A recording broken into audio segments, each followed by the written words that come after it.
Comienza La Hora del Museo. Historia, patrimonio, identidad y el quehacer cultural.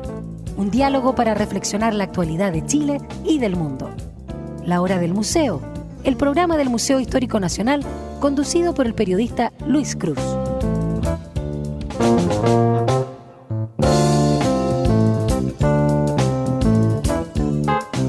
Muy buenos días, sean todos ustedes muy bienvenidos y bienvenidas a La Hora del Museo, el programa del Museo Histórico Nacional.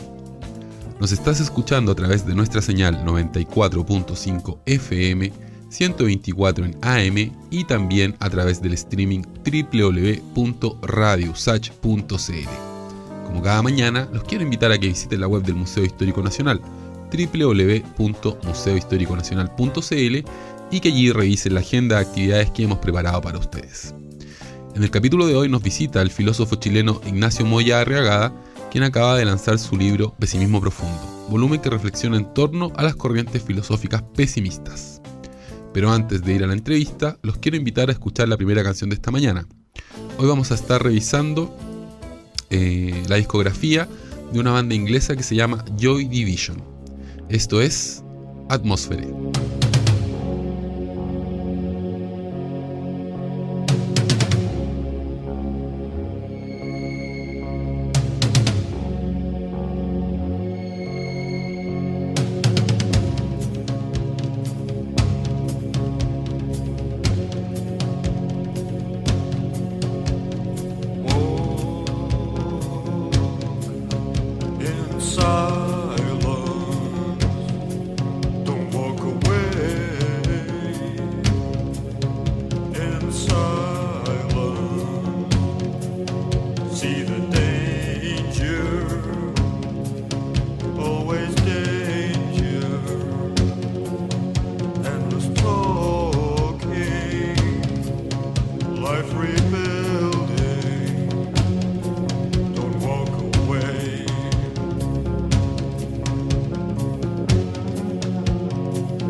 Primero sufrimos, pero la semilla del pesimismo aparece dentro de nosotros la primera vez que vemos a otro sufrir.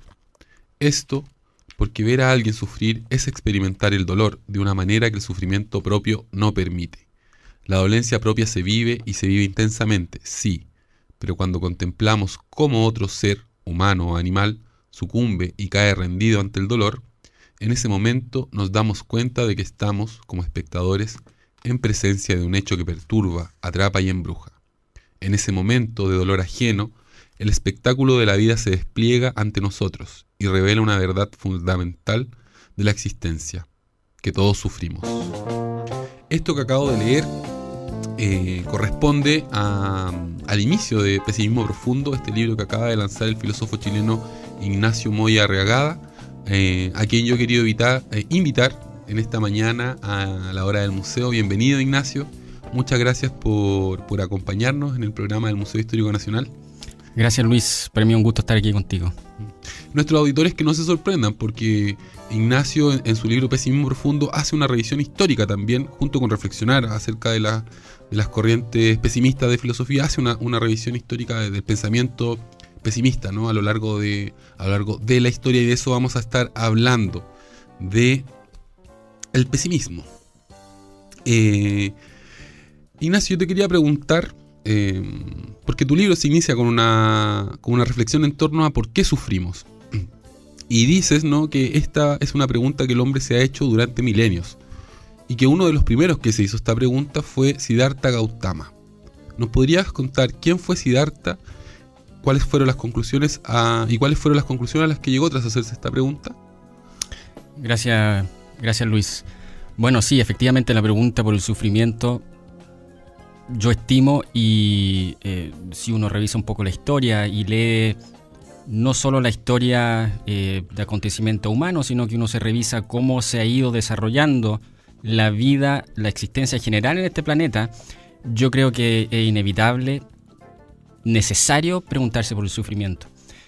Por lo tanto, claro, tiene una tradición larguísima, y efectivamente, como mencionas tú, ahí está, por ejemplo, el budismo, a propósito del príncipe Siddhartha, que precisamente lo que le ocurrió a él fue, luego de haber nacido y haber vivido dentro de su palacio, es decir, la vida de un príncipe. La vida de un príncipe. Como él, la vida de un príncipe, tenía todas sus necesidades satisfechas. Su vida estaba protegida en el sentido que no tenía acceso, no sabía cómo era o no sabía lo que ocurría en el mundo, las desgracias que podían suceder, hasta que un día salió.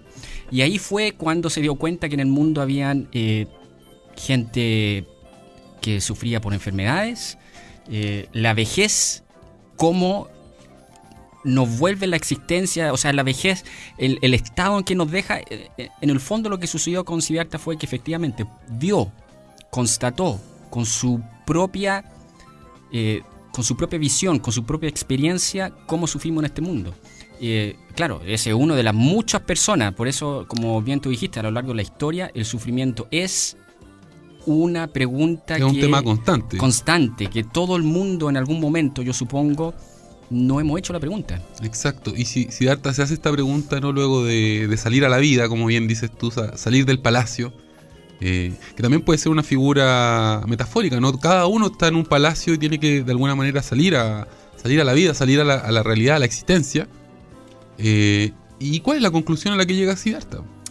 Qué buena me gustó eso, esa metáfora. Sí, en cierto modo yo creo que está muy bien dicho lo que dijiste. Uno puede estar en un palacio, pero si uno sale un poco de la zona de confort, digamos, en la que uno está, ¿cierto? Uno se va a dar cuenta que realmente aquí en el mundo suceden desgracias y tragedias que merecen una explicación.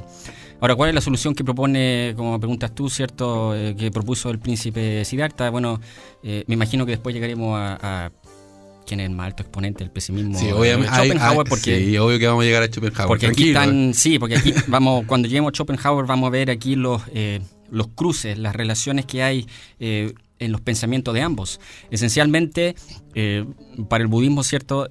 Dado que la existencia humana inescapablemente está atada al sufrimiento, la única solución que el ser humano tiene a su alcance para evitar ese sufrimiento es despegarse, desligarse de las necesidades que nos impone la existencia.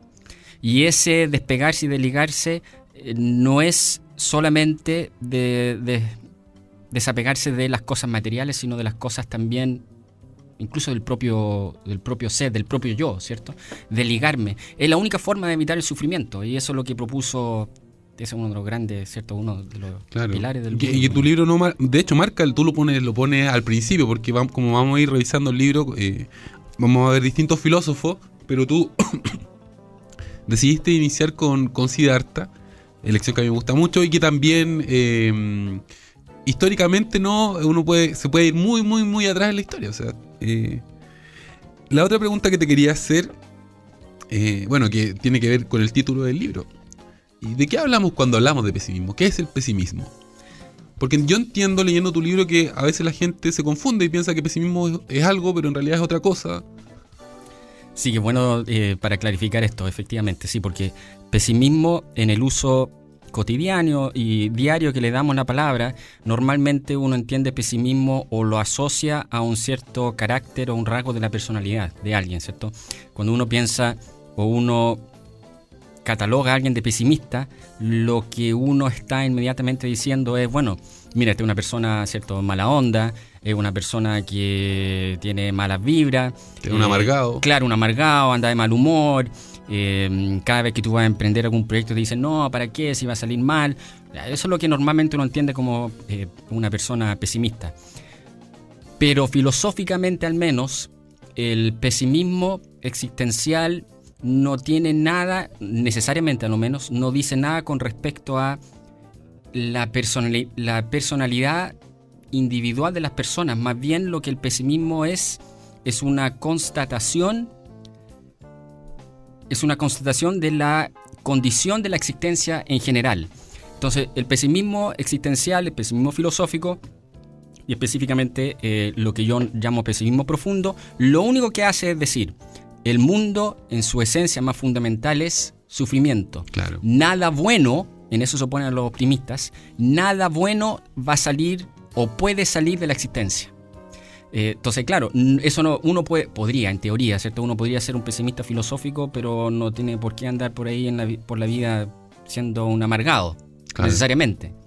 Aunque, por supuesto, también se puede. No, claro, pero también leyendo tu libro uno se da cuenta que no necesariamente uno va a ser un amargado por constatar, como tú bien lo has dicho, ¿no?, que el sufrimiento puede ser como la fuerza predominante, ¿no?, en esta existencia.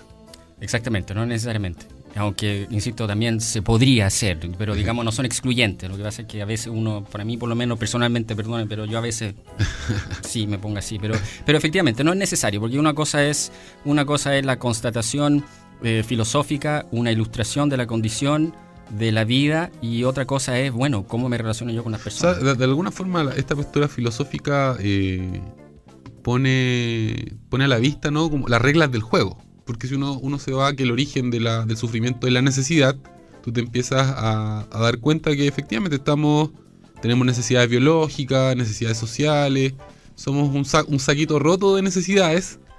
Ni siquiera estamos hablando de las necesidades suntuarias que nos alimenta el sistema a través de la publicidad. Estamos hablando, digamos, la necesidad de comer, respirar, tomar agua. Necesitamos, y eso, desde la perspectiva de la filosofía pesimista, sería el origen de este sufrimiento que sentimos, nuestra carencia. Sí, efectivamente, la vida es pura necesidad. Claro, tal vez, para dejar en claro tal vez el contraste con el optimismo sobre este punto, y a propósito de la pregunta por el sufrimiento, porque efectivamente, como bien partimos al inicio, dejando claro, la pregunta por el sufrimiento es una pregunta que el ser humano se ha hecho desde, ciertamente uno no tiene por qué dudar, uno puede suponer, desde que el ser humano tiene uso de capacidad de razón. Desde ese momento uno puede suponer que el ser humano se hizo la pregunta de por qué sufrimos, por qué lo pasamos mal. Bien, entonces, ante esta pregunta, en términos filosóficos al menos, hay dos respuestas posibles. Y aquí es un buen contrapunto que podemos hacer con el pesimismo y el optimismo, que cuando uno piensa en pesimismo, uno piensa en optimismo. Una respuesta posible a la pregunta por el sufrimiento es efectivamente decir, miren, o podemos plantearlo de la siguiente manera: todo el sufrimiento humano o todo el sufrimiento de la existencia en general ocurre por una razón. Tiene una justificación, hay un plan. Hay un plan, ¿cierto? Hay una recompensa final. Por último, uno dice, ¿cierto? Todo es por algo. Todo es para algo. Tú estás sufriendo, pero algo bueno va a salir de esto. Eso es como la posición optimista. Uno dice, bueno, no importa, sufrimos, pero algo bueno va a salir de esto. Y el pesimista, aquí uno se da cuenta que tanto pesimistas como optimistas, es decir, todos estamos de acuerdo que en la vida hay sufrimiento. Claro. Si donde se produce la diferencia es en la razón, ¿cierto? ¿Qué hacemos con ese sufrimiento? El optimista dice, para adelante, no importa, va a haber tu recompensa al final. Y el pesimista el que dice, particularmente cuando lo veamos con Schopenhauer, ¿cierto? El sufrimiento es fundamentalmente irracional. No tiene una razón, no tiene una justificación. Por lo tanto, tampoco hay premio, por lo tanto, tampoco... al final, lo único que hay es la nada. Claro. Bueno, no es menor, ¿no? Porque esa sentencia desarma todo el entramado de las religiones teístas, ¿no? O sea, porque sí, en el fondo hay solo garrote y no hay zanahoria. Exactamente. Sí, no, absolutamente. Yo creo que en cierto sentido, entre uno de los factores que explican el surgimiento de las religiones, entre uno de los factores ciertamente está esta necesidad de responder a la pregunta por el sufrimiento, al menos de una forma positiva, que eso es lo que hace la religión. Uno sufre, uno lo pasa mal en esta existencia terrenal, pero, ¿cierto?, una existencia celestial o algún tipo de existencia que viene después, hay una recompensa y todos vamos a vivir feliz. Y si es que uno acepta ese punto de vista, bueno, es indudable que el sufrimiento aquí en la tierra se hace mucho más llevadero, más fácil. Claro. Uno dice, bueno, hay un consuelo. Hay un consuelo. Sí, pues ahí el pesimista no tiene ese consuelo. El pesimista dice, bueno, no hay consuelo. Y eso ahí está la tragedia. Nos estamos adelantando, pero de todas formas, como para que quede redondita, ¿no? Esta idea del optimismo en este caso, que sería la antítesis del pesimismo en términos hegelianos. Quisiera que nos contara un poquito acerca de este filósofo Leibniz, que él tiene una postura bastante interesante, quizás, o que es necesario conocer, ¿no? Sí, bueno, Leibniz es sumamente importante en la historia de la filosofía por muchas razones, pero específicamente en lo que nos concierne a nosotros, la discusión que estamos teniendo. Leibniz ciertamente no es el primero, y algo hemos visto ahora acerca de la pregunta por el sufrimiento, pero si uno no es el primero, es que la pregunta aquí, una de las preguntas importantes es, si es que Dios existe, esta fue la pregunta fundamental para San Agustín, una de las preguntas más importantes que él se planteó, ¿cierto? Si es que Dios existe y Dios es fundamentalmente bueno, bondadoso, omnipresente, todopoderoso y nos ama, la pregunta inevitable es hacerse la pregunta, bueno, entonces, ¿por qué suceden las tragedias que suceden? ¿Cómo se explica uno eso? Si Dios es fundamentalmente bueno, ¿cómo es posible que el mal surja de algo fundamental, esencialmente bueno? Y ese fue un dilema que le preocupó muchísimo a San Agustín, ¿cierto? ¿Cómo es posible, si Dios es bueno, que surja el mal a partir de él? Bueno, Leibniz también se preguntó esto, ¿cierto? ¿Cómo es posible, si Dios es bueno, que uno sea testigo, y no solo testigo, sino que uno mismo viva esta desgracia? Claro. O sea, sin ir más lejos, durante estos días ocurrió este caso, una madre que apuñaló a su hijo de 1 año, y tú te preguntas, ¿no? ¿En qué sociedad vivimos? O estos abuelitos que se suicidan porque están viviendo en condiciones pésimas. Digamos, la filosofía es una disciplina que es muy abstracta, pero cuando empezamos a hablar de las preguntas fundamentales, evidentemente que uno lo ve en la realidad cotidiana. O sea, estos 2 casos que te estoy dando yo son datos que son casos que han aparecido en la prensa, que probablemente nuestros auditores nos conocen, y que justamente refuerzan esto que estamos hablando. O sea, esta es la tragedia del mundo en que vivimos, no un mundo donde tú te despiertas de la mañana y de pronto una madre apuñaló a su hijo de 1 año, y el día anterior una pareja de abuelos se suicida en su casa porque simplemente no pueden seguir sustentando su vida en términos ni económicos, ni en términos físicos, en un país donde no hay ley de eutanasia, hay que decirlo. Entonces, volvamos a Leibniz. Sí, volvamos a Leibniz, pero yo creo que solo recalcar que estoy absolutamente de acuerdo contigo, en particular con ese ejemplo de la pareja de jubilados que tuvo que recurrir a este acto tan terrible y por razones tal vez que tienen alguna solución, que tiene que ver con las condiciones sociales, políticas, económicas en las que vivimos. Exacto. Tal vez podemos tocar ese tema más adelante, pero sí. Entonces, pero volvamos al optimismo, ¿no? Volvamos al plan y a por qué Dios, que es bueno, permite que ocurran, ¿no? Claro. que en el caso puntual como que permite que ocurran estas cosas. Claro. Básicamente lo que dice Leibniz es, a diferencia de nosotros, que somos seres finitos, que tenemos una razón, una capacidad cognitiva con límites, tenemos un principio, tenemos un fin, Dios es el opuesto a todo eso. Él o ella, ¿cierto? Es omnipresente y lo ve todo al mismo tiempo.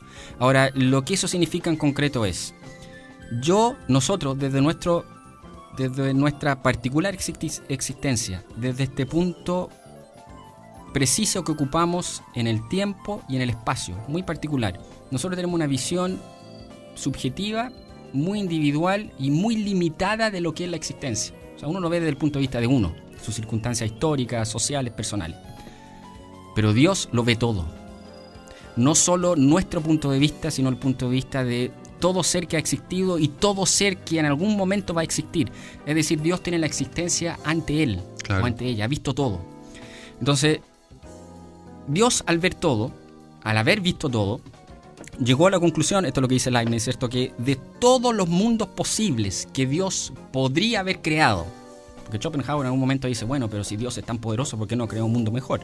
Pero Leibniz dice, es que de todos los mundos posibles que Dios pudo haber creado, Él vio que este mundo en particular es el mundo que al final es el mundo que produce la mayor cantidad de bien posible.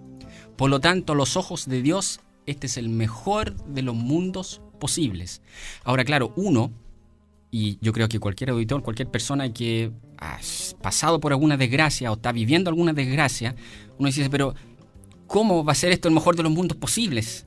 No sé, yo estoy en la pobreza, a propósito de esta pareja de ancianos que tú mencionas. Los niños, que ellos se pueden preguntar, ¿cómo va a ser este el mejor de los mundos posibles? Pero claro, para ti en particular no lo es. Claro. Pero Dios ha visto todo. Y Él al ver todo, sumando sufrimiento con felicidad, en fin, Dios ha visto que este mundo es efectivamente el mejor.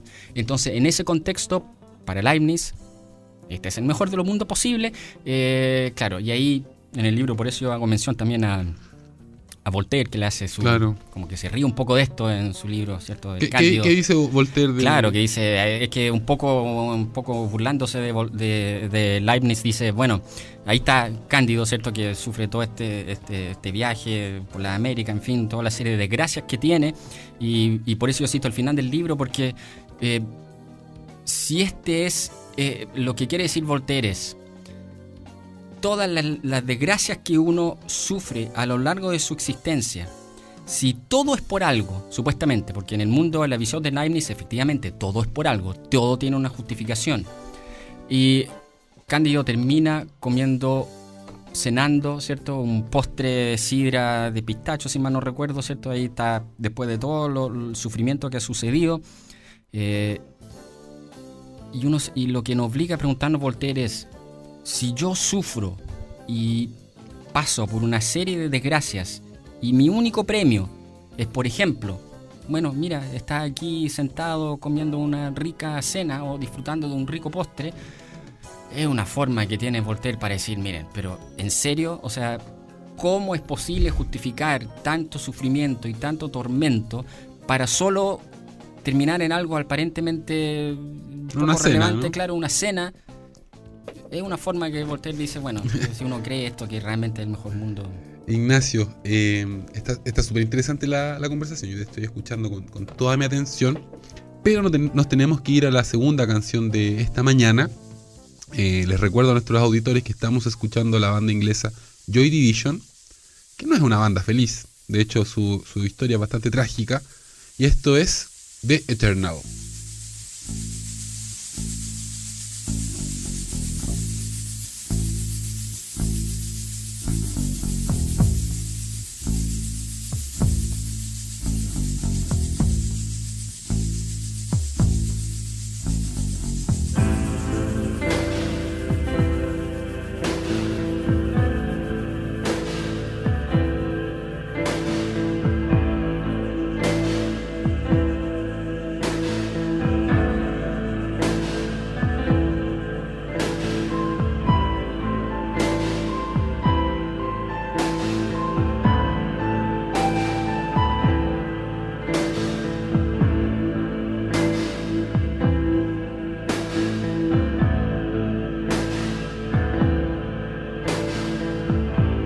Procession moves on, the shouting is over. Praise to the glory of loved ones now gone. Talking aloud as they sit round their table, scattering flowers washed down by the rain. Stood by the gate at the foot of the garden, watching them pass like clouds in the sky. Tried to cry out in the heat of the moment, possessed by a fury that burns from inside.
Child, though these years make me older,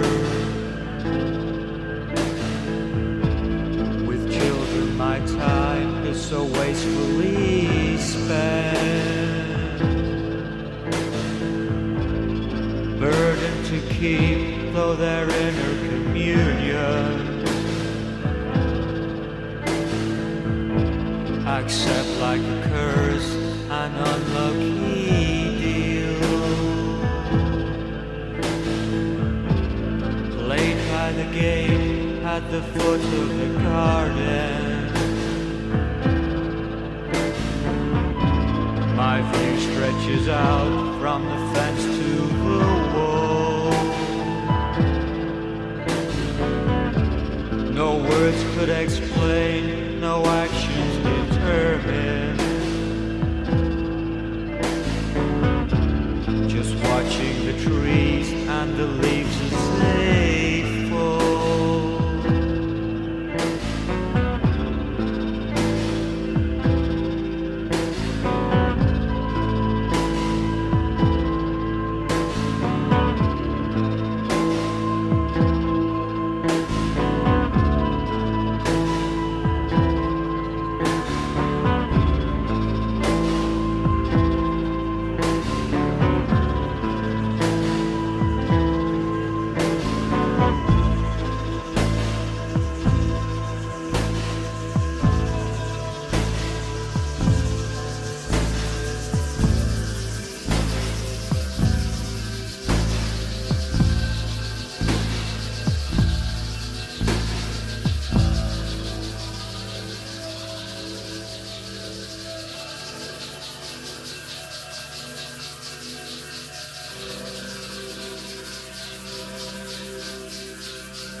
Ya estamos de vuelta en la hora del museo y hoy estamos conversando con el filósofo chileno Ignacio Moya Arriagada acerca del pesimismo, porque él acaba de lanzar su libro Pesimismo Profundo.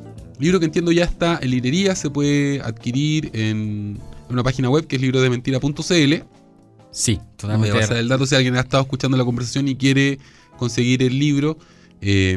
Lo puede comprar ahí. Además, les voy a comentar a nuestros auditores que vamos a regalar un ejemplar de Pesimismo Profundo.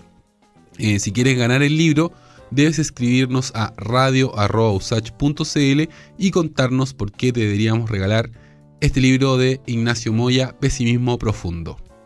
Ignacio, bueno, tu libro de verdad es cortito porque tiene 100 páginas, pero te abre la cabeza. Hay un montón de preguntas que a mí me surgen leyendo tu libro. Tengo que decirle también a nuestros auditores que y una de las razones por las que te invité es porque sentí que tu libro tiene un afán de divulgar la filosofía, de discutir autores, pero no desde no tienes una prosa seca, densa, sino hay un ánimo de dialogar, ¿no? De dialogar con todos, no solo con los estudiosos de la filosofía, con los filósofos, sino que tu libro se nota que se escribió de cara al público. Y la pregunta que te quiero hacer es, ¿cuál es la paradoja a la que se enfrenta el pesimista, ¿no? Una vez que dice, bueno, el mundo es sufrimiento, no hay nada que hacer con ¿cuál es la paradoja que enfrenta el pesimista? La gran paradoja, entonces, ¿por qué sigo viviendo? Claro. Eso es. Y inevitablemente surge la pregunta por el suicidio y, en fin, claro, en alguna parte ahí del libro yo digo, ¿cierto?, que el pesimista es la futilidad hecha carne. Claro. Pero a lo largo de la historia se ha resuelto de distintas maneras, ¿no? O sea, digamos, hay filósofos que han recomendado el suicidio, como Cioran, por ejemplo, que no se suicidó. Sí, Otros que recomiendan no suicidarse, pero no tener hijos. Claro. Entonces, eso, ¿cuáles son las salidas? O no sé si salidas, pero digamos, ¿cuáles son las posturas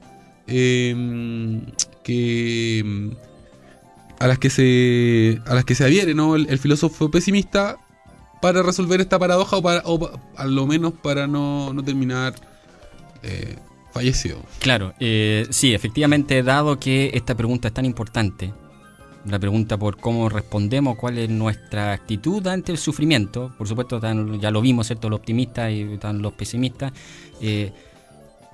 Si uno acepta la visión más bien pesimista en el sentido que el sufrimiento es irracional, esta pregunta o este dilema está aquí, es imposible eludirlo y hay que enfrentarlo de frente, que tiene que ver con, bueno, si nada tiene sentido, la vida es inútil, al final todo termina en la nada y el sufrimiento no tiene ninguna justificación, entonces ¿por qué sigo aquí? Esa es de hecho la pregunta con la que parte Albert Camus su famoso ensayo El mito de Sísifo, no sé si la primera o la segunda línea, donde él dice: la pregunta filosófica más importante es la pregunta por el suicidio. Esta pregunta es incluso más importante que cualquier otra pregunta filosófica. ¿Por qué?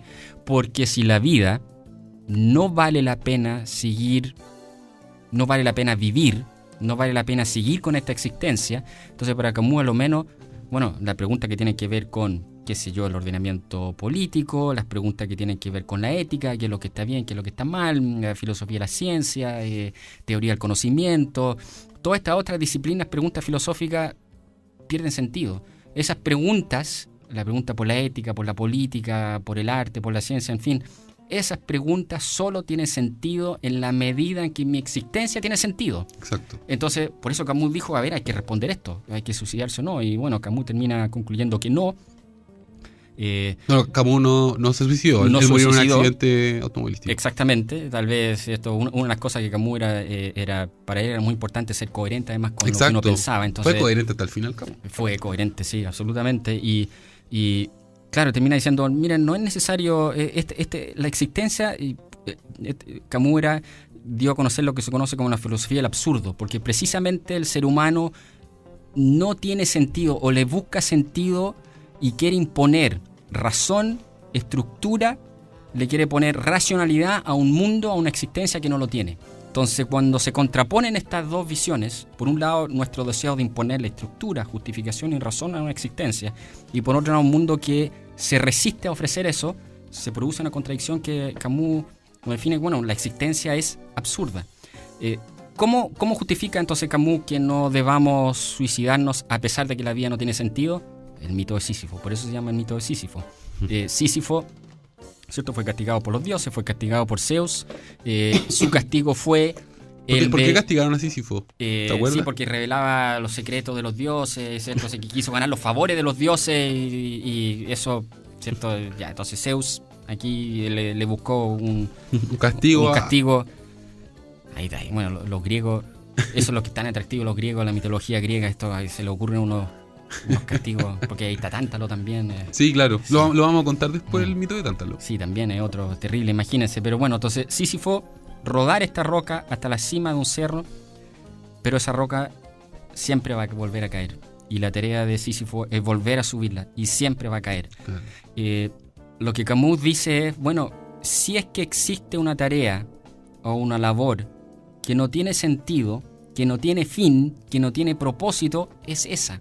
Por ejemplo, hacer algo que tú sabes que nunca va a terminar. Y aquí hay una analogía tal vez perfecta con nuestra propia existencia, porque nosotros trabajamos, nos levantamos todos los días, nos acostamos todas las noches, vamos a la oficina, andamos en micro, andamos en metro, hacemos nuestra vida día tras día tras día. En un programa, claro, que se repite. Se repite. Un circuito que pareciera que estuviésemos dentro de una ruedita como estos como hámster, ¿no? Exactamente. Y en esto uno se pregunta, bueno, ¿por qué hago esto? ¿Cuál es la razón? ¿Cuál es el premio al final? En esto se parece a lo que estaba haciendo Sísifo.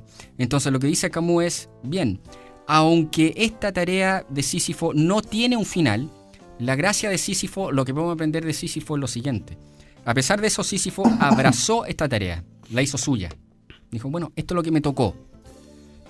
Lo voy a hacer mío, lo voy a hacer con ganas y voy a aceptar esta tarea que yo tengo que cumplir. Y lo voy a hacer de la mejor manera que puedo.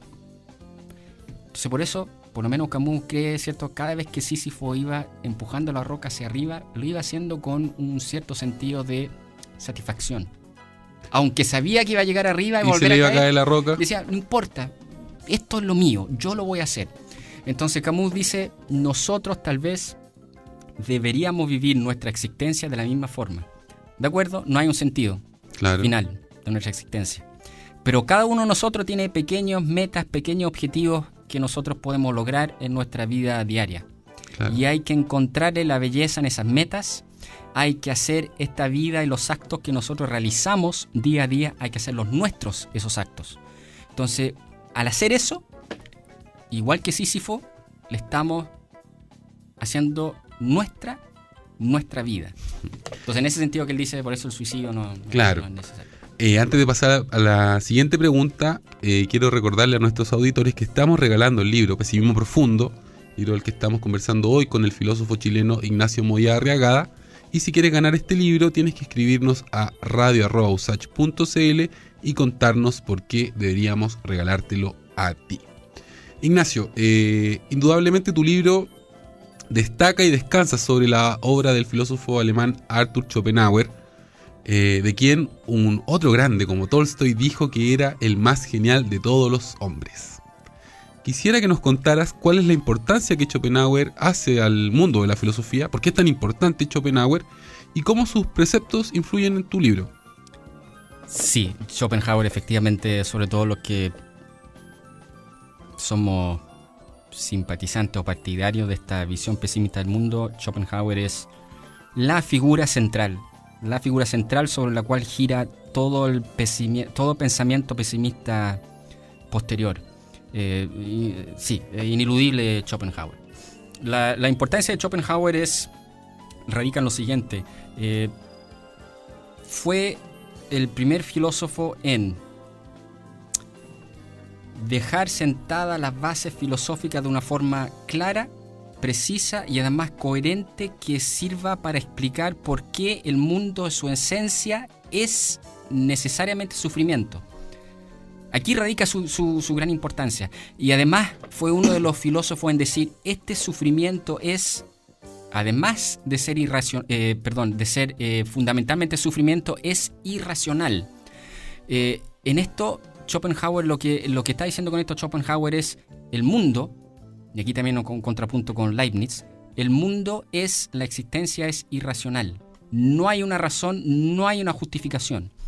Y ese es uno de los aportes de Schopenhauer. Ahora, para entender la importancia de Schopenhauer, entender por qué él postula que la existencia es fundamentalmente sufrimiento, es igualmente importante entender, y aquí parte de la historia de la filosofía, entender cuál fue cómo influyó Kant en la filosofía de Schopenhauer, cómo influyó Platón en la filosofía de Schopenhauer.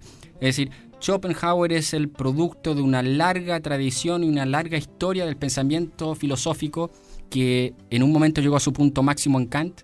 De hecho, Schopenhauer ahí dice aquí, con Kant llegamos a un punto máximo del pensamiento humano, y lo que Schopenhauer dijo fue: este punto máximo al que ha llegado la filosofía con Kant, a pesar de lo extraordinaria que es la filosofía de Kant y el aporte esencial que hizo a la historia de la filosofía, Kant no pudo ver algo. Y lo que no pudo ver fue lo que Schopenhauer dice: esto es lo que yo veo. Entonces, a partir de lo que él ve como una carencia en Kant, es que se desarrolla toda su filosofía pesimista. Sí, no sé si será necesario entrar en Kant o no, pero... No, eso da para otro capítulo entero de la hora del museo. Y el otro concepto de Schopenhauer, que quizás lo podríamos esbozar, porque obviamente es una conversación larga, es el de la voluntad. Sí, es que efectivamente la voluntad es lo fundamental y lo esencial para entender por qué Schopenhauer cree que el mundo es en su naturaleza, en sí mismo, el mundo en sí mismo es sufrimiento. Porque el mundo en sí mismo es voluntad. Ahora, el concepto de voluntad es precisamente un concepto que Schopenhauer puede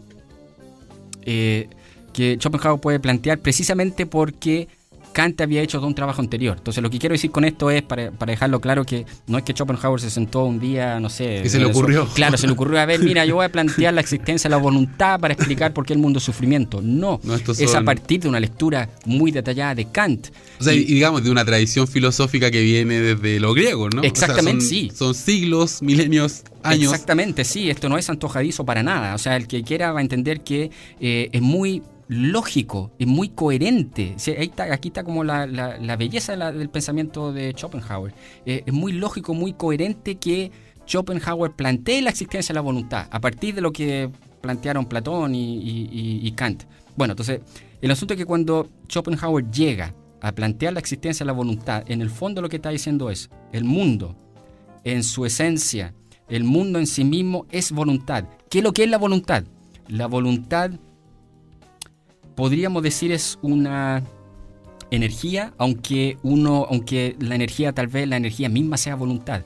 A ver, pero vamos a utilizar el concepto de energía como para graficarlo. Es fácil, hagámoslo fácil. La voluntad es la energía vital que es la base de toda la existencia. Y cuando decimos toda la existencia para Schopenhauer, no estamos hablando solo de existencia humana, tampoco estamos hablando solamente o exclusivamente de la existencia orgánica. Claro. Cuando Schopenhauer estamos hablando de todo.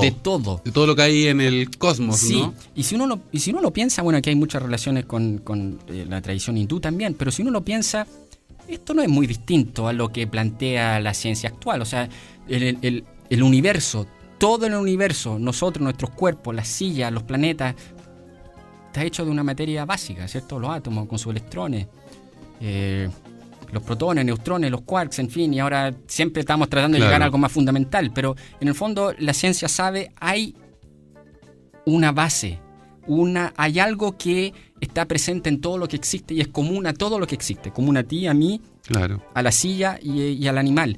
Y Schopenhauer en el fondo está diciendo eso. Hay algo común en todos y es una sola cosa. Claro, no habló en términos de materia ni de átomos, pero voluntad. Eso es lo común a todo, en la silla, en nosotros. Y la voluntad es querer. Esto es lo que definió, aquí está la base del pesimismo para Schopenhauer. La voluntad, ¿qué es lo que es? Es una energía que lo único que quiere es querer querer por querer, sin razón y sin justificación. Y es un querer que nunca va a poder satisfacerse y nunca va a poder completarse. Entonces, dado eso, dado que nosotros somos voluntad, en nuestra esencia más profunda somos querer y nunca vamos a estar satisfechos. Somos deseo. Somos deseo puro. Schopenhauer lo dice, ¿cierto? Por eso acá uno siempre quiere algo, uno siempre va a sufrir, porque una carencia es un sufrimiento. Claro. O sea, uno lo ve en el mundo actual, por ejemplo, hace poquito, ¿no? Nos consumimos todos los recursos del año, todos los recursos, digamos, energéticos, de alimentación, de la Tierra a nivel planetario, fueron consumidos 3 o 4 meses antes, ¿no?, de que se acabe el año. Y eso es por digamos, este deseo, ¿no? Este deseo que está en toda la sociedad, en toda la vida, ¿no? Sí, claramente, como bien dices tú, ¿cierto? A nivel estructural, a nivel de sociedades, uno va construyendo economías, uno va construyendo comunidades humanas en torno a la necesidad de estar constantemente logrando cosas y consumiendo, efectivamente. Claro. Pero eso también es perfectamente aplicable en la vida particular, individual de cada uno. Exacto. Uno mismo siempre quiere algo, siempre está buscando algo. Claro, y tal vez ahí en la existencia de uno, en la vida que uno experimenta, uno se puede dar cuenta.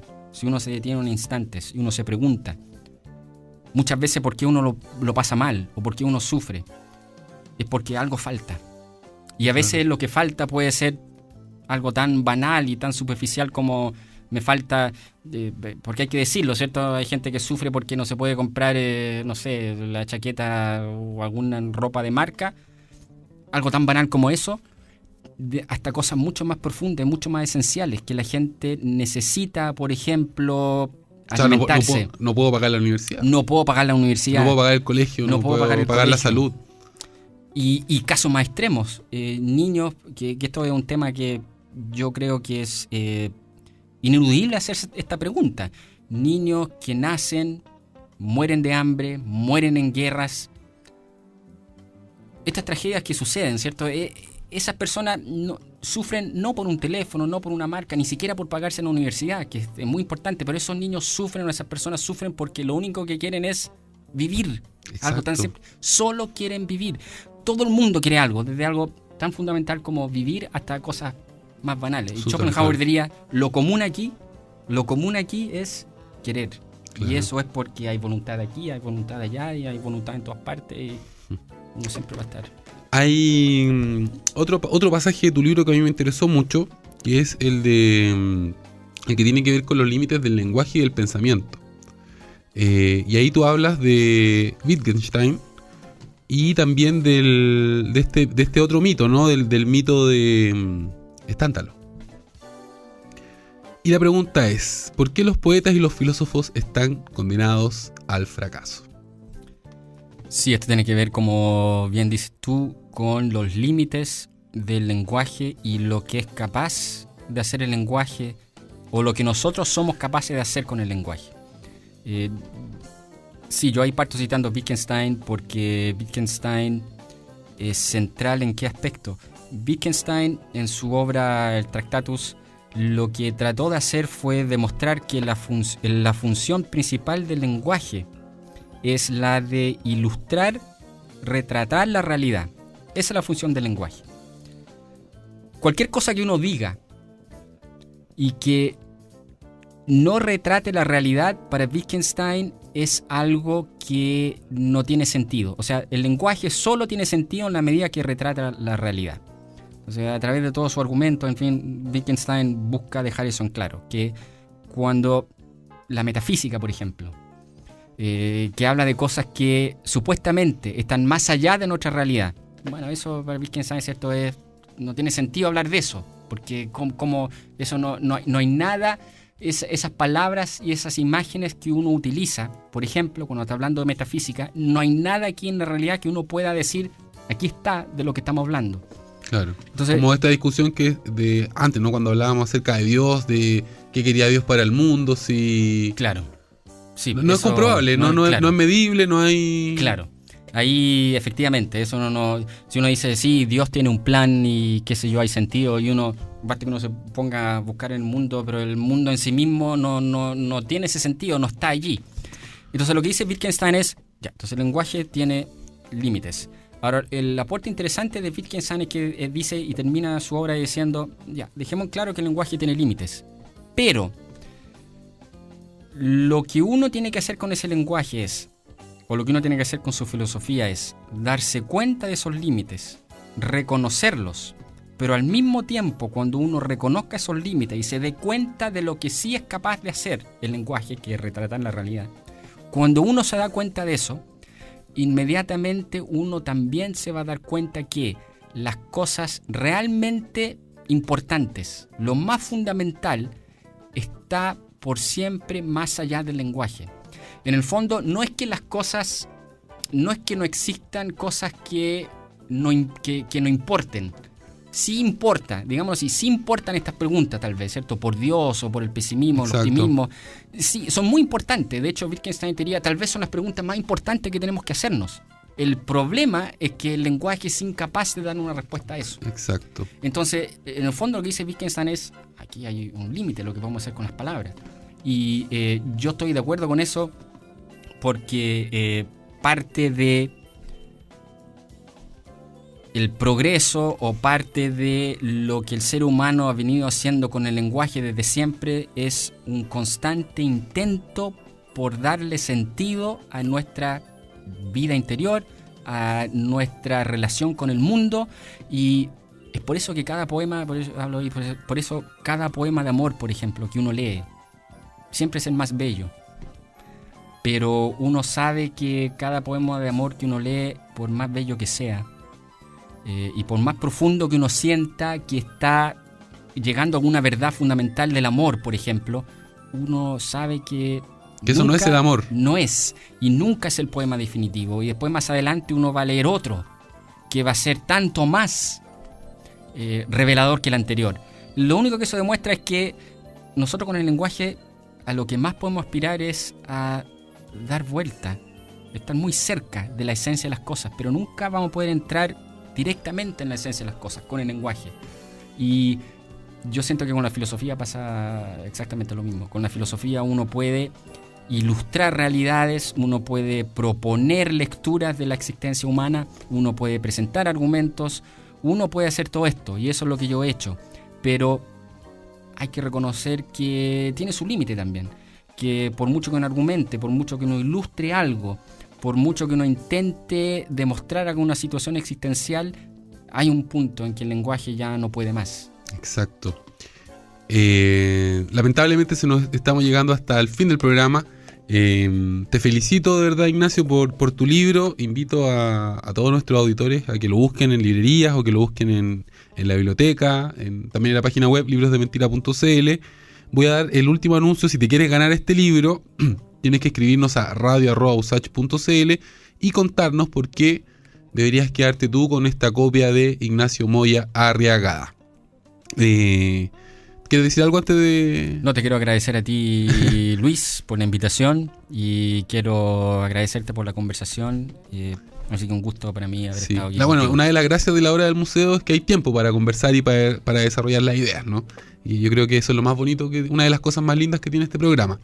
Espero que a nuestros auditores no hayan quedado muy deprimidos, ¿no?, con esta conversación, que queden llenos de preguntas, que queden inquietos, que queden curiosos, porque de esto se trata, ¿no? El pensamiento, de esto se trata, la filosofía, de abrirse a las preguntas. Y nos veremos en una próxima ocasión. Yo los voy a dejar con la última canción de esta mañana. Esto es Joy Division, Atrocity Exhibition.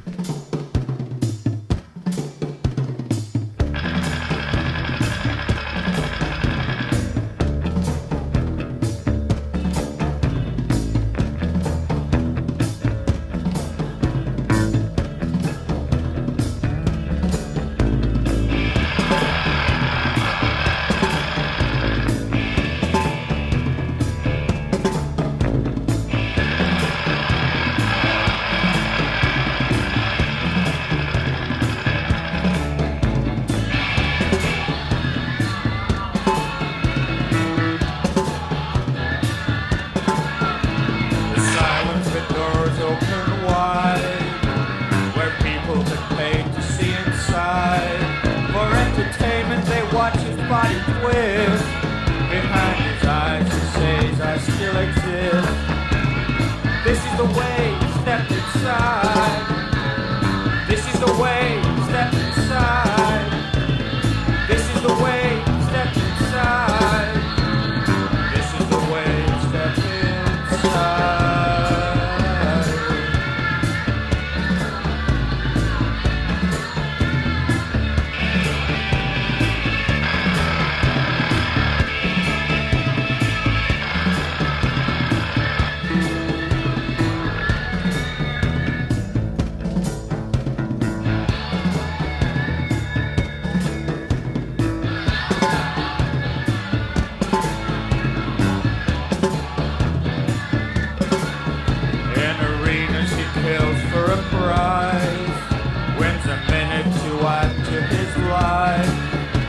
The sickness is drowned by cries for more.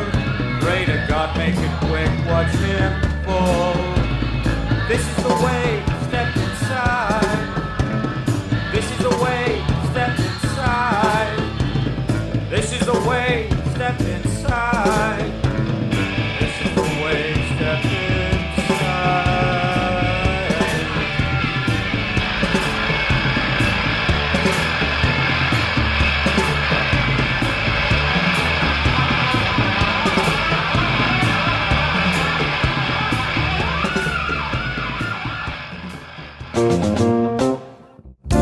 Esto fue La Hora del Museo, un viaje por la historia, el patrimonio, el arte y la cultura.